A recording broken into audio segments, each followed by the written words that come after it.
Registering as a donor is as important as it's ever been. For the first time since we've been tracking statistics and wait lists, the number of Texans awaiting a life-saving transplant has reached over 11,000. Historically, in recent years, it's hovered in the 10,000 mark. So to add to this sobering statistic, we've also seen thousands of people, not just in Texas, but nationwide, remove themselves from the organ donation registry. And that's terrible news for your 11,000 fellow Texans awaiting a transplant. I'd ask everyone to get the facts on organ donation before deciding whether to register or not. And a great place to do that, in addition to TOSA's website, is donatelifetexas.org. At our site there, in addition to registering, you can modify your registration, you can remove yourself, and you can contact us for more information or questions you may have about donation. We're here for you. Indeed, and with that, we welcome you into our town hall. I'm Ernie Zuniga, and we're going to spend the next few minutes here talking about some of the sobering things that Chad just mentioned. We are seeing that troubling trend. More people are taking their names off of the organ donor registry.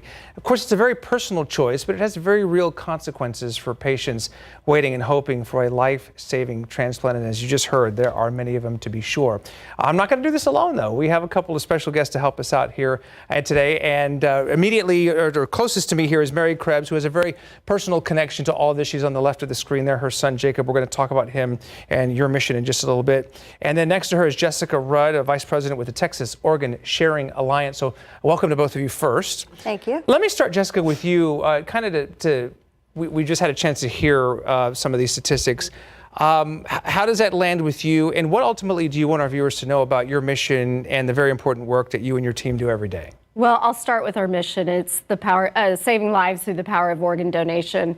And it is just that. We've got a tremendous number on the wait list, and our job is to make sure that we're able to save those lives. We get the opportunity to work with families in making sure that we're able to fulfill their decision to be an organ donor and see that go through and to save the life of another. Right. And so, Mary, I know you're here on behalf of your son this afternoon, your son was Jacob, by the way. He was 18 years old. Correct. And he saved some lives, to be sure. Let's start off by bragging on your son. What do we need to know about Jacob? Jacob was, he had just had his birthday. Mm-hmm. And he was 18 years old, so he was just shy of graduation. Good-looking young man there. Thank you. Yeah, and he had some, well, it looks like he was, scouting and military? He was an Eagle Scout, those kinds of things. He loved the military. And he had always wanted to be a soldier when he was little. Right, always wore camo. Anytime he would see somebody with a hat, a cap, that indicated they were in the military, he would walk up to him and just say, "Thank you for your service." Right. And he was an Eagle Scout, and he truly believed in doing a good turn daily. And he loved doing that. He loved being a servant, and he loved helping others. And I guess one of the final things he did in life was ultimately to serve other people. Absolutely. When he got his driver's license, he said, "Mom, can I be an organ donor?" And I'm like, "Heck yeah, of course, that's my son." Do a good turn daily, and make sure that you put others first. Yeah. When you heard some of the statistics there with Chad off the top of just the waiting list and everything, what does that mean to you?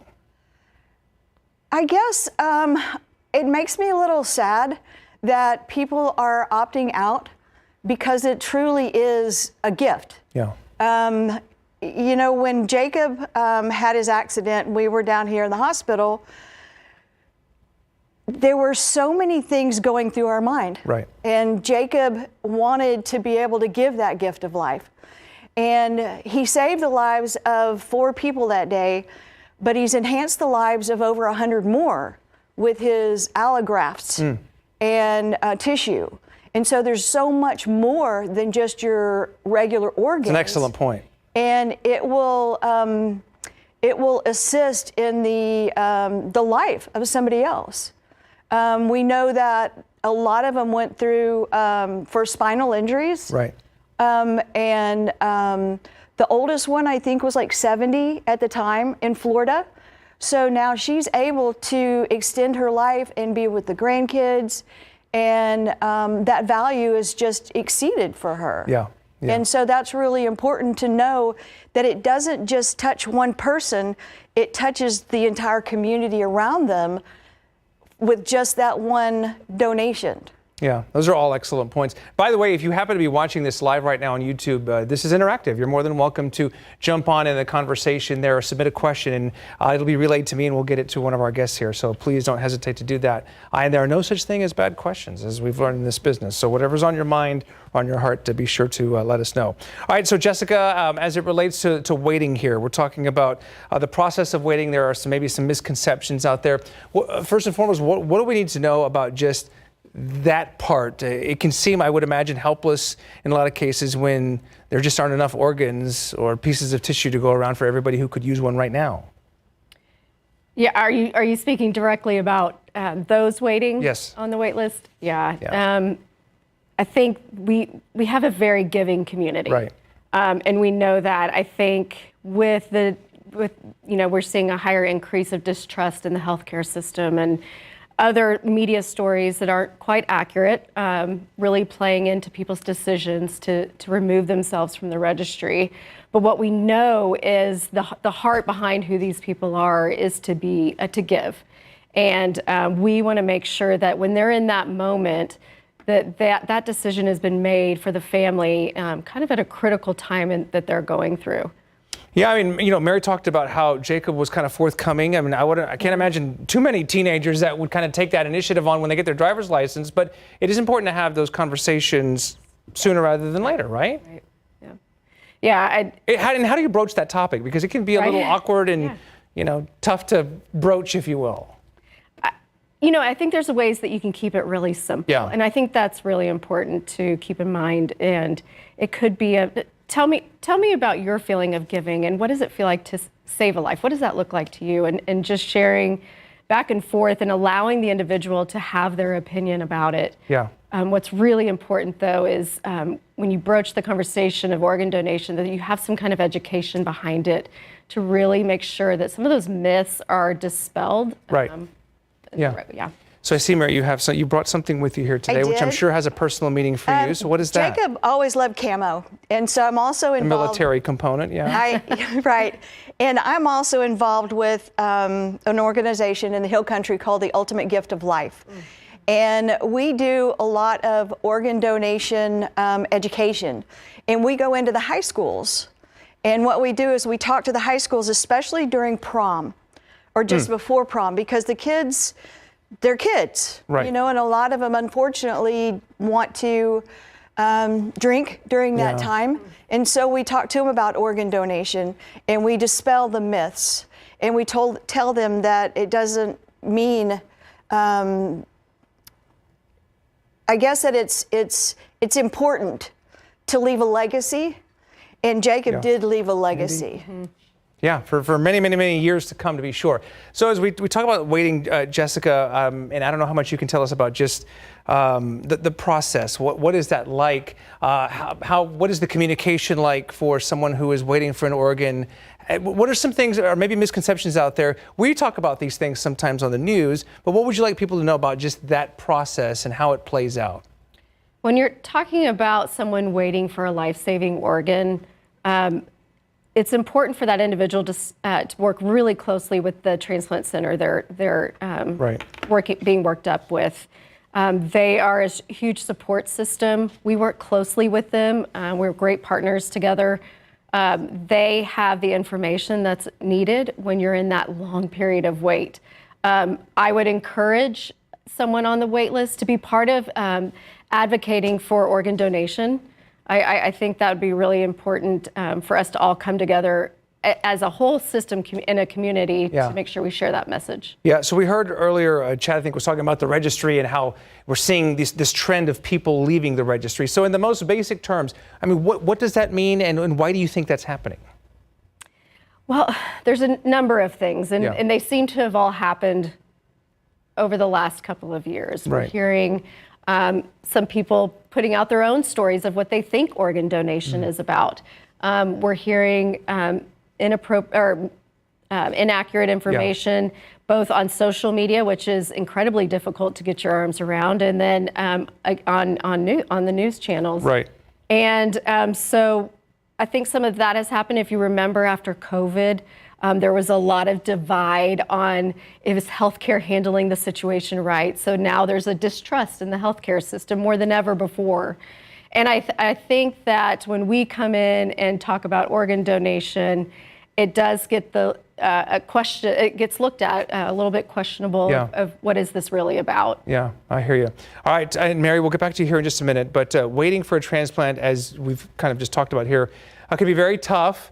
And for more than 11,000 individuals on the registry, the wait is only getting longer. Many decisions are shaped by what people think donation is. So we're going to jump into the misinformation. And so for that, we went into the community to ask people the things they hear about organ donation, the myths that stick, and here is some of what we found.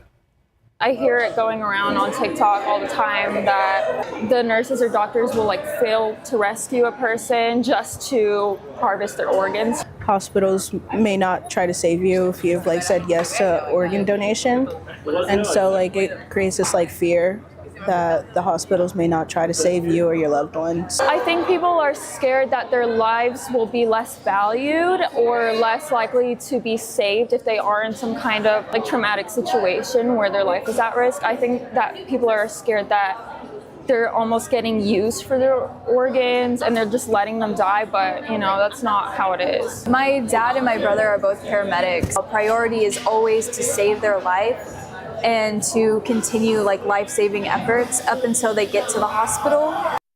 That's slightly, those are all young students that we talked to, Jessica, and it's kind of heartbreaking to hear that. And you talked about kind of probably how much time you and your staff spend kind of trying to decipher and get through the inaccuracies or the myths. But there is reality, no question, to them feeling this way, but it's not true, right? Correct. To say the least. Yeah, while we do partner with our hospitals, we do not get involved until every life-saving effort has been made. Our hospitals are incredible in this area, and they will work to make sure they save that life. It's only then, when they cannot, does TOSA come into the picture and have the discussion of organ donation. Yeah, and we heard from that one student, Mary, who kind of alluded to the fact that maybe the perception would be that someone's life might be a little bit less, whatever the case may be. I don't get the sense that, if anything, it's the reverse for Jacob. We look back at him as literally a lifesaver, like a hero. Absolutely, absolutely. And I want to tell you, when we were in the hospital, I am a visual person. Right. I've got to see this to believe it. And so when they told us that there was really nothing that can be done for Jacob and that he was brain dead, I requested they bring the machine in there and let me see before we make that decision. Yeah. I have a very strong faith, and I knew that this was God's will for Jacob. And so I had to make sure I was doing the right thing for Jacob and those around us. We prayed for a miracle. It might not have been the miracle that we wanted, but it was a miracle for all these other people. Yeah. And the doctors and nurses were wonderful. They were extremely respectful. We got to say what we wanted to donate and what we didn't. Yeah. And Jacob is buried on our property, and he's home. Yeah. He's with us, and he was buried in his Eagle Scout uniform. And, we know where he is. Yeah. And that's something that I think that I think people should take a look at, is that it could do so much more good. And just think of all these gifts and all the people that he's touched. Right. More in his afterlife than he has when he was alive. Because even with these allografts, yeah. It's just like the pebble in the water, it just ripples. Right. And the community just comes together and we celebrate that. Yeah, that's very powerful stuff. Okay, so maybe now you're thinking about donation, or you're ready to have that conversation in your family, but maybe you don't understand how the process actually works. What is the process of organ donation? Well, we went back into the community with that particular question. The little heart next to your name, so you think it's going to be heart, lungs, and that's pretty much all they're getting. But organ donation is about every organ that you could possibly need for a transplant or a surgery, and I think that's also a big thing, because people think it's only like certain things that they're going to take, but it's a big process. Do you think that our society, our community has a good understanding of the process of organ donation? I don't think they do. No, probably not. I mean, I personally feel like I don't fully understand it yet. And I honestly have no idea what organ donation, like that whole process is either. All right, so we've talked about some of the myths and the misconceptions, but we really want to deal in facts here right now. So what really happens when donation becomes possible? We're going to take a look inside the organ donation journey from the moment a potential living donor clicks on a website survey to the critical decisions made after a catastrophic medical event. We're going to show you how the process works, who gets involved, when, and why experts say education and personal choice are at the heart of saving lives through donation. Organ donors save thousands of lives, but how does the donation process actually work? Dr. Elizabeth Thomas is a transplant surgeon at the University Health Transplant Institute and on faculty at UT Health San Antonio. We sat down with her to learn more about the process for living and deceased donors. Well, so when I think about the two processes, let's start with living donor, where someone just goes to our website, says, I'm interested, quick 10-minute survey if they seem healthy enough or not. And then once they are in our evaluation, an hour-long phone call with a nurse, and then they come in for a 1 or 2 day evaluation, and then they can potentially schedule surgery. For living donors, the process is designed to be thorough but streamlined. Prospective donors start online, answer health questions, then meet with medical staff. Living donors are carefully evaluated, fully educated, and never pressured. Their safety comes first. For a deceased donor, there's many ways to register yourself to be a donor. I think that is one of the most important things to do, is learn about donation for yourself and be a first person, give for first-person consent. First-person consent means you decide in advance that you want to be a donor. You can do this when you get or renew your driver's license or by signing up on the national donation websites like Donate Life America. So if you've registered and given consent, what happens in the hospital? A common myth is that doctors may not try to do everything to save a registered donor. If unfortunately any kind of medical condition or catastrophic event happens, first and foremost, you will be careful as a patient. Absolutely. Only if all life-saving efforts fail and a patient is declared brain dead, which is legally dead in all 50 states, does the donation process begin. Then your donation status is considered, and that's when an organ procurement organization, not the transplant center, steps in. Now, if it's a transplant center, we do not come forward and get involved until one of our patients is identified as being a recipient of whatever organ that is. There is a very hard line between the transplant center and procurement organizations. Procurement organizations look at moving forward with your donation process, which is several days long, and they evaluate the health of your organs.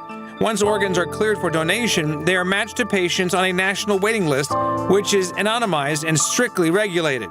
The organ procurement organization goes by that list and allocates organs from the top down. Doesn't matter your race, religion, ethnicity, income. Even at this point of the donation process, transplant centers won't get involved.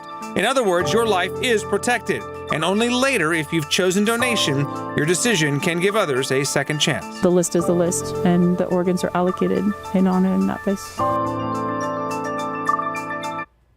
All right, so again, there is a trust component to all of this. I wanted to bring Jessica back in here just to talk about that, because that could be, we talked about broaching the subject earlier, but one of the tougher parts is just kind of getting past some of the misconceptions and the concerns about trust.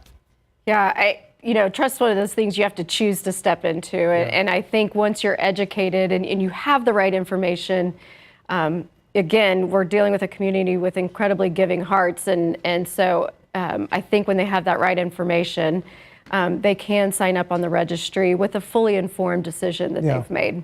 Yeah, so Mary, that was never an issue for you or your family, just any kind of trust issues? Not at all. Throughout the process? No, not at all. Yeah.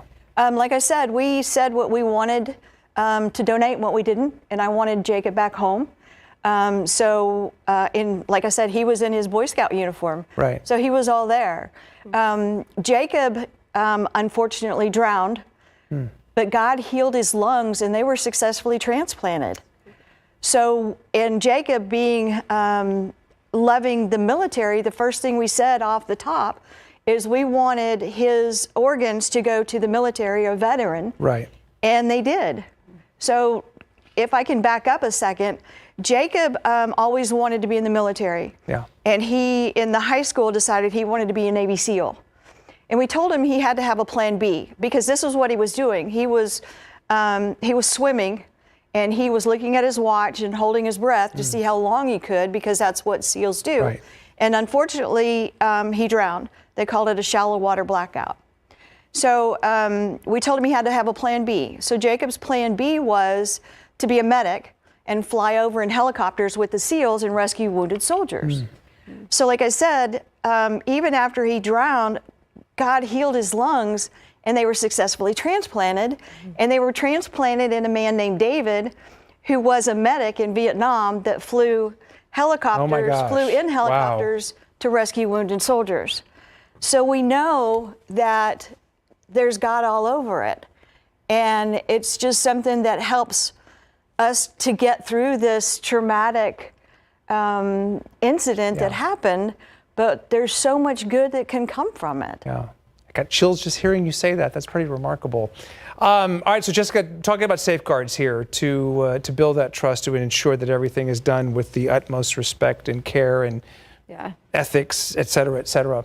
What, off the top of your head, are things that are in place to ensure and to give these people that are watching a little bit more confidence? Well, you probably asked the right person. I'm over compliance and regulatory. Very good. And so you would be, if you knew the number of regulations and regulatory agents that we have to follow and abide by, it is highly regulated. And, you know, you've got certified, skilled professionals out there on both the donation side and the transplant side. And again, the transplant side is as much heavily regulated as we are. Right. And so that's probably the biggest safeguard there, is we really can't just go and do this how we think or how anyone would want to do it. Right. And it can be a highly emotional time, obviously, and it can be a difficult decision, to say the least. Where do families typically have questions, or what is it that they get overwhelmed about, do you think?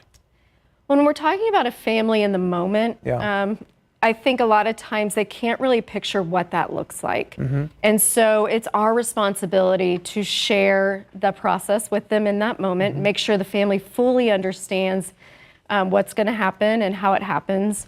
And that way, making sure the family is fully informed really provides some comfort to them. Yeah.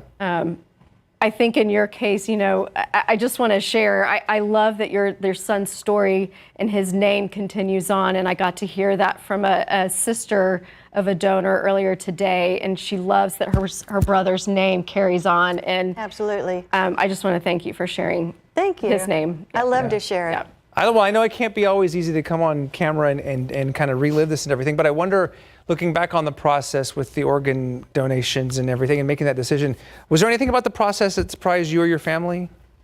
Not really. What really surprised me that I've learned is, like she had said, it's not just the major organs. Right. Yeah. It's the tissues and the allografts. And we were invited to Bozeman, Montana, to a company that had Jacob's allografts. And what they shared is that these allografts go into a centrifuge, big salad spinner, and they demineralize everything. So once it's all demineralized, there's no DNA in it. So if you have a meniscus repair, then they can take those tissues and they can manipulate it to be placed as that meniscus, and you don't have to worry about whether that person smoked or whether they, had a COVID or something, or whether you're AB negative or O positive. Yeah. And those to me are just amazing, because people don't think about that. Yeah. I mean, I didn't know some of these things. I'm learning stuff here today. So that is really fascinating. It's amazing how the technology has evolved in recent years. So as we move on now in organ donation, understanding how death is determined. Like, think about that for a minute. How is death determined? That is so crucial. So in this segment here, Dr. Thomas explains the difference between brain death and cardiac death, and why that distinction matters when it comes to saving lives through organ donation. In deceased organ donation, there are two main ways someone can become a donor: brain death and donation after cardiac death, often called DCD. Both are legally recognized ways that death can be declared. Both happen under strict medical rules. So brain dead is very specific medical criteria. It's a clinical exam. So before anyone would ever get to the OR for procurement of their organs, 2 different medical providers would have done a brain death exam. And there's a whole list of items that have to be made sure that's true. And there's also brain death testing by imaging, and it means there's no blood flow going to the brain. That person has no brain activity at all. They can't even breathe for themselves. So they're being kept alive by machines. They're legally passed, and if they have given consent they want to be a donor, then those types of donors go to the OR and they're procured. Brain death is not a coma. It is not being barely alive. It means complete and irreversible loss of all brain function. 2 separate doctors confirm this with a detailed exam and often imaging studies that show no blood flow to the brain. Legally, these patients are already dead. Life support machines are only keeping the organs supplied with oxygen long enough to honor that person's decision to donate. The other type of donor is cardiac death. So this kind of gets into some legalities, but another way to declare someone deceased is if their heart stops and they're no longer breathing. Donation after cardiac death is more emotionally complex to talk about, but it follows strict rules. First, the decision to stop life support is made for medical and ethical reasons, not for donation. Only after that decision, and only if the patient wanted to be a donor, can the organ procurement team step in. In the operating room, life support is withdrawn, and the medical team simply waits. If the heart stops and breathing ceases within a set time, often around 2 hours, a separate doctor confirms that there is no heartbeat and no breathing. Only then can organ recovery begin. If the patient does not pass within that time, no organs are taken. They are returned to the ICU and nature takes its course. As a transplant surgeon, I have been there so I can ensure that the transplant surgeons literally stand in a different room. You don't even go in the room unless their heart stops. You do not touch the patient unless their heart stops. And another provider from another team ensures that all cardiorespiratory activity is ceased. These rules exist for a reason, to protect patients and families. Transplant surgeons are not the ones deciding when a person dies. Those decisions are made by separate medical teams following the law and strict medical criteria. Not everyone who wants to be a donor can be one. Sometimes the heart does not stop in the time window. Sometimes the organs are not healthy enough. But talking honestly about these processes helps debunk myths like the fear that doctors won't try as hard if you're a registered donor. In reality, the team trying to save your life and the team handling donation are completely separate. I always want to come back to living donation because I think, as many, I think there's just many people that could be living donors that would get to experience the joy of saving not one, but multiple lives. Beyond deceased donation, a growing number of transplants come from living donors, people who choose to give a kidney or part of their liver while they're still alive. It's one of the few times in medicine where a healthy person undergoes surgery purely to help someone else. For recipients, it can mean shorter wait times, better outcomes, and a second chance at life. All right, again, for those of you who might be watching this live right now, you still have time to submit a question or make a point or say something in honor of a loved one.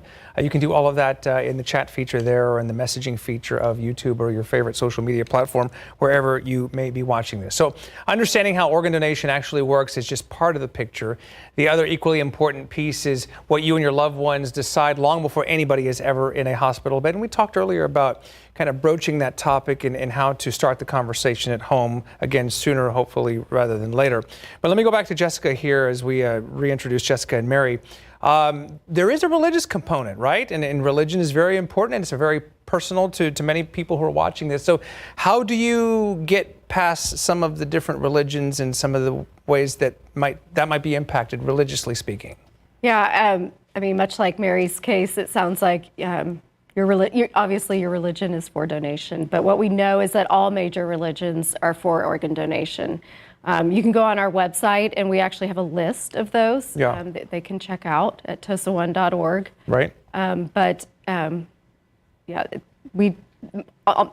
All major religions do. Yeah, and so Mary, you touched on it earlier. You're a woman of faith. I mean, faith has played a component in all of this, the entire journey. How has that helped you before, during, and after the process? you know, when it happened, I mean, I just fell to my knees. And like I said, I just, you know, we prayed for a miracle. And then it was actually Easter Sunday at the time. It was 13 years ago. And I went into the little chapel at the hospital and just sat there and just prayed. And then that's when God thumped me on the head and said, hey, you forget he's an organ donor. And we're like, duh. You know, and then after that, it was just, this is what God's will for Jacob is. And there's, in the Bible, it says, greater love hath no one than this, than to lay down his life for his friends. And we truly believe that. We truly believe in our hearts that, you know, we're servants of God and that it is what we're supposed to do. And that's what we decided. And that's what Jacob would have wanted, is to be able to help somebody else. And that's just the way we grow up. That's just the way we're hot-wired. I mean, personally. Yeah. And the faith knowing that we know where Jacob is and we'll see him one day. He just got there before we did. Yeah, we're a little selfish that way, right? We want to keep him forever. Right. I mean, it totally sucks, yeah. Yeah, I know, you're right. Yeah. But I love your outlook on everything. I mean, all things considered. Yeah. I mean, yeah. You know, it was really hard. There are two hardest things I had to do. Was one, before I left. Yeah. I kissed him and told him I loved him and I was proud of him. And then I just had to walk away. Yeah. And God gave me this gift and I had to give it back. And then I had to go home and tell his sister, who was 13 at the time, that Jacob died and he wasn't coming back. Yeah. And so it's not just us, but it's also, you know, the other family members, you know, and trying to bring them into the fold to say this. And it's hard to understand when you're 13 or when you're 8 or when you're 7. You don't understand the death aspect of it. But you just work through it and you pray and God will get you through it. Indeed. We have a little more time together here and I wanted to get, and I'm going to ask both of you this, but let me start with you, Mary, because you touched on earlier the relationship with some of the recipients, if you will. That can be a whole other conversation about whether there is going to be something there. You've chosen to have a relationship, or there is a relationship with some of the recipients? Right. So I just wanted to know if they're okay. Yeah. I don't want to intrude in their lives. We were able to meet David and his family. Unfortunately, David's no longer with us. But I would write letters and I would not get any response. And I took it, it's hard. I can understand that. I respect that. I just want to know that you're okay. Right. And so one of them did reach out a couple of years ago. A lot of things going on in our lives, and I just forgot to write her back, and I did. And then I'm hoping, and this is just this past year. Yeah. And I'm hoping to get a response from her, but you know, it's okay. I mean, you're okay if it doesn't happen necessarily. Yeah. I mean, I wish people would, because it is a gift. Right. But not everybody can turn around and, you know, I cried. We cried. Yeah. Yeah. Because it's hard. I mean, to put my hand on his chest and feel his lungs, you know, move up and down and know that was Jacob. Right. Same way with his cornea, you know, that Jacob had on goggles. He was in a swimming pool. Right. And they transplanted his cornea. And so I think it's important, you know, if you could just write a couple of sentences and say, hey, we just want to tell you thank you. I mean, look what you've done for us. Yeah, so having heard that, Jessica, what, you know, Mary's experience, generally speaking, do you encourage the two sides to have at least some kind of a communication? Yeah, and we actually have a department dedicated to help with that. We go to transplant centers, meet with those patients on the wait list, and teach them about correspondence with donor families. How do you approach that conversation? We'll host workshops, you know, and a bunch of donor families can come together and kind of commiserate together and learn how to best write that letter to the family. And then also tell these recipients who have received an organ how to approach a letter like that. How do you say thank you in that? And sometimes that's often the block. Yeah. And so we help them along in that way as well with the centers. Very good. All right, we're winding down here. I wanted to give both of you an opportunity to just, if you will, kind of give us a a final thought, if you would, and if we've left anything out or any kind of messaging, if you want to look at me or look directly at the camera and appeal to the people who are watching this. Mary, what do you want to get off your heart, or is there anything that we've left out about your son or about your experience or what you'd like people to know? I would just like to encourage people to sign up because I think it's extremely important.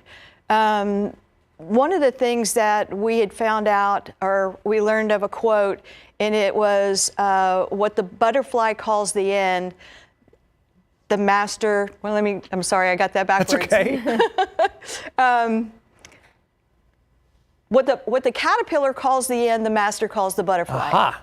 And that's what it is. It's basically you're turning this transplant, and you're turning it into something beautiful and wonderful, and you are extending the lives of so many people. And I think that's really important because that's what it is. It's. I couldn't have said it better myself. Thank you.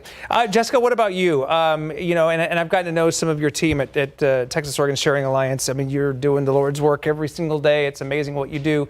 Tucked away there at the medical center in a beautiful complex, by the way, for people who've never seen it. Yeah. And I want to brag, I'm going off script here, but you have, please forgive me, but that beautiful area outside the building with the memorial to the people.